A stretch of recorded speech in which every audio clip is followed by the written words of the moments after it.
अस्सलाम वालेकुम everyone. I hope आप सब खैरियत से होंगे। तो आज का टॉपिक बहुत ही इंटरेस्टिंग है। हम लोग जब अक्सर फ्रेंड गैदरिंग में बैठे होते हैं या कभी जर्नल कहीं पे भी डिस्कशन हो रही होती है, तो जो ज़्यादातर फ्रीक्वेंटली आस्क्ड क्वेश्चन होता है, जब मुझसे कभी कोई बात हो रही होती है, तो वो ये होता है कि मायमा, what do you believe in, मतलब do you believe in luck और do you believe in hard work. तो वैसे तो ये बहुत कॉम्प्लिकेटेड क्वेश्चन है। अगर आप इसको रिलीजन पॉइंट ऑफ व्यू से भी देखें या इसको अगर आप किसी और पॉइंट ऑफ व्यू से भी देखें, तो बड़ा इसमें जो है ना एक रिसर्च वाला ये एक क्वेश्चन है। देखिए, मेरा मानना ये है कि पहले तो हमें ये देखना चाहिए कि लक का मतलब क्या है। लक का मतलब ये होता है कि जो चीज़ आपकी किस्मत में लिखी गई है, वही होनी है या वही आपको मिलनी है। तो मेरा इस पे क्वेश्चन ये होता है कि अगर तो लक की वजह से ही सब कुछ हो रहा है, तो फिर तो आपका सज़ा और जज़ा का कॉन्सेप्ट तो अप्लाई नहीं होता। इसका मतलब ये है कि अगर आप कोई गलत काम भी कर रहे हैं, तो फिर हमें ये सोचना चाहिए कि ये हमारी किस्मत में लिखा हुआ था कि हमने किसी का कत्ल करना था, या ये हमारी किस्मत में लिखा हुआ था कि हमने किसी को बुरा भला कहना था। तो फिर सारी चीज़ें आप जो है वो लक के ऊपर जो है वो इवेंचुअली फेंक सकते हैं। व्हाट आई बिलीव इज़ कि मुझे ऐसा लगता है कि आप अपनी लक जो है वो हार्ड वर्क से और दुआओं से जो हैं वो बदल सकते हैं। I strongly believe law of attraction. मतलब मुझे ऐसा लगता है कि एक न्यूटन का लॉ है कि every action has equal and opposite reaction. मुझे ऐसा लगता है जैसे लॉ ऑफ यूनिवर्स भी ये है, मतलब कि अगर आप कोई चीज़ अच्छी कर रहे हैं, तो वो पलट के इक्वल एंड ऑपोजिट रिएक्शन उसका वापस आता है। इसको मैं इस तरह से एक्सप्लेन करूँगी, मतलब अगर आप किसी चीज़ की ख्वाहिश रखते हैं, आप चाहते हैं कि आपका अपना घर हो, तो what you have to do is कि आप जिन को घर बनाने में प्रॉब्लम हो रही है या जिनके आप उस मद में जो है हेल्प कर सकते हैं, अगर आप वो करेंगे, तो इवेंचुअली वो सर्कल घूम के वो चीज़ ऑपोजिट, जब आप एक ये एक्शन कर रहे हैं तो इसका ऑपोजिट रिएक्शन ये आएगा कि आपके लिए भी उसी खाते में, उसी मद में जो है वो आसानी पैदा होगी। तो मुझे ऐसा लगता है कि जो हमारी लक है ना, वो बेसिकली हमारे एक्शंस से डिफाइन होती है। फॉर एग्जांपल, अगर आपकी किसी के साथ लड़ाई हो गई है, ठीक है, आपको किसी ने एक थप्पड़ मार दिया, तो ये आपके अपने ऊपर है कि आपने उस बात पे कैसे रिएक्ट करना है। आपके पास दो ऑप्शन हैं, या तो आपने भी उसको थप्पड़ मारना है, या आपने उसको थप्पड़ नहीं मारना और आपने उसको या तो पी जाना है या आपने उसको प्यार से समझाना है। जब आप उसको थप्पड़ मारेंगे, तो इवेंचुअली वो भी आपको दोबारा मारेगा। तो वो थप्पड़ आपकी किस्मत में लिखा नहीं हुआ था, वो आपने एक्शन ऐसा दिया कि वो रिएक्शन में दोबारा आपको आया, ठीक है। तो जब आप अगर उसको प्यार से डील कर रहे हैं, तो इन द एंड उसका जो रिएक्शन थप्पड़ का आना था, वो ऑपोजिट उसका रिएक्शन आएगा कि वो मोल्ड हो जाएगा, या आप लोगों की सुलह हो जाएगी, या वो अपोलोजेटिक फील करेगा। तो आई फील कि जो आपकी लक है ना, वो बेसिकली आपके एक्शंस की ही रिप्रेजेंटेटिव जो है ना वो फॉर्म होती है। आप अपनी लक खुद बना रहे होते हो, और कहीं न कहीं आप जब ह्यूमैनिटी को पॉज़िटिव वे में, अच्छे वे में गिव बैक कर रहे होते हो, तो वो रिटर्न हो के लक की फ़ॉर्म में आपके सामने वो चीज़ वापस आ रही होती है। लक जो बेसिकली है, वो यहाँ तक ही महदूद है कि आप अपने पेरेंट्स खुद नहीं चूज़ कर सकते। आप एक मुस्लिम फैमिली में पैदा हुए हैं, या आप क्रिश्चियन फैमिली में पैदा हुए हैं, या आप हिंदू फैमिली में पैदा हुए हैं, यहाँ तक आपका कोई इख्तियार नहीं था।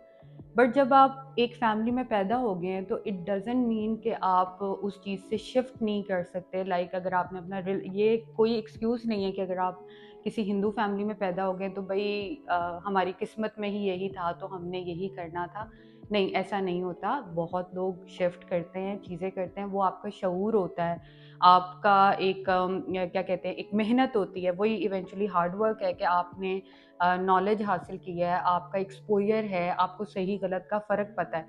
तो बहुत सारे ऐसे लोग होते हैं जो डिफरेंट रिलिजन में पैदा होते हैं और बाद में शिफ्ट करते हैं, तो वो चीज़ लक नहीं होती, वो इवेंचुअली आपकी एक्शंस होते हैं जिसकी वजह से आप चीज़ों पे शिफ्ट कर रहे होते हैं।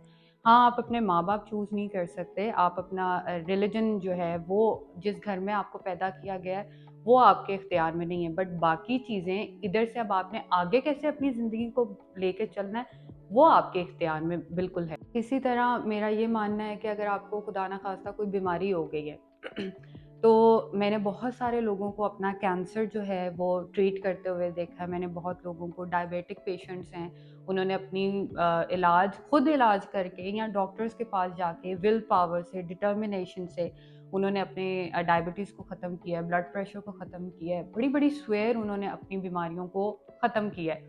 देखिए, ये वही बात है कि इस बीमारी से आपने मरना है, ये आपकी किस्मत में लिखा गया है। मुझे ऐसा नहीं लगता।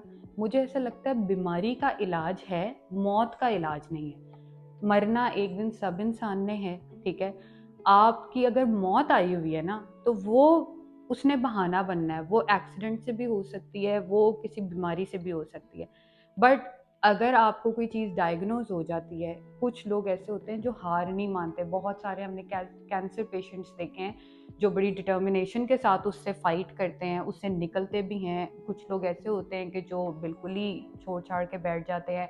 तो ये सारी चीज़ें आपकी विल पावर पे, आपकी डिटर्मिनेशन पे, आपकी हार्ड वर्क पे, दुआओं पे, ये सारी चीज़ें बड़ी डिपेंडेंट होती हैं। कभी कभार दुआओं से आपकी बीमारियां जो हैं वो ख़त्म हो जाती हैं। तो कहने का मतलब ये है, जब आप यही भी कहीं पे हदीस पढ़ते हैं कि जी अगर आप ज़ैतून खाएं तो उसमें हर बीमारी का इलाज है सिवाय मौत के। आप वो खाएं, कोई भी और जिस तरह चीज़ लिखी होती है। तो मौत का मतलब ये है कि मौत ने तो आना ही आना है। जिस तरह मैं आपको कह रही हूँ कि आप किसी फैमिली में पैदा हुए हैं, आप अपने पेरेंट्स नहीं चूज़ कर सकते। इसी तरह डेथ का टाइम, डेथ किस तरह होनी है वो आप चूज़ नहीं कर सकते। बट जो आपके इख्तियार में है उसने आपके फ्यूचर को बेसिकली डिटर्मिन करना होता है। तो अगर कोई चीज़ आपको डायग्नोज हो भी जाती है तो इट डजेंट मीन कि भाई अब आपने इसी से ही मरना है। आप उसको क्योर करके बाहर भी निकल सकते हो। हाँ, लेकिन अगर आपकी मौत लिखी गई है तो फिर उसको आप जो मर्जी कर लें, वो आपके इख्तियार में जो है वो चीज़ नहीं है। इन दी एंड मैं इस टॉपिक को इसी तरह से सम अप करूँगी कि हमेशा मैंने, जब भी बचपन से मैंने यही देखा है कि जब भी कुछ गलत हो रहा होता है या कोई चीज़ आप खुद नहीं कर पा रहे होते हैं, हम उसका ब्लेम या तो दूसरों पे डालते हैं या हम किस्मत पे डाल देते हैं।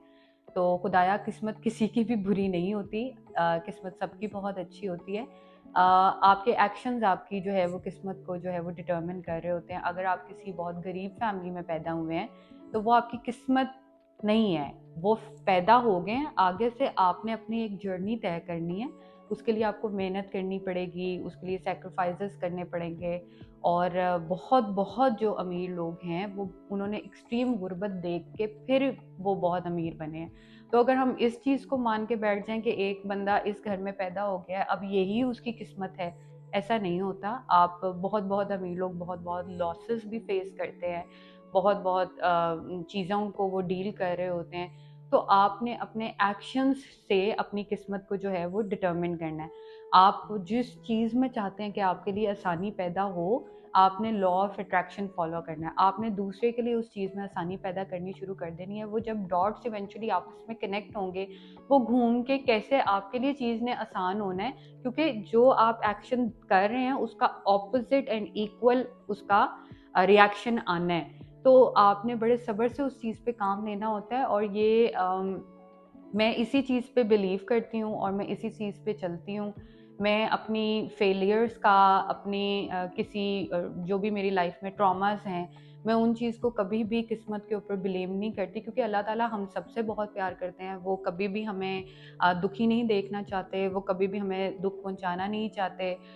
उनका काम सिर्फ हम सबको अच्छे अच्छे से रखना है। ये हम इंसानों की हरकतें हैं जिसकी वजह से हमें वो भुगतना पड़ता है। और इन दी एंड हमारा जो सज़ा और जज़ा का भी मामला होना है वो यही है कि अल्लाह ताला ने हमें दिमाग दिया है, वो इसीलिए दिया है कि हम इस्तेमाल करें कि हमने इस सिचुएशन में हमने रिएक्ट कैसे करना है। तो वो आपके रिएक्शन की वजह से आगे से जो आपकी किस्मत डिटर्मिन होती है ना, वो आप अपनी चीज़ें खुद बना रहे होते हैं।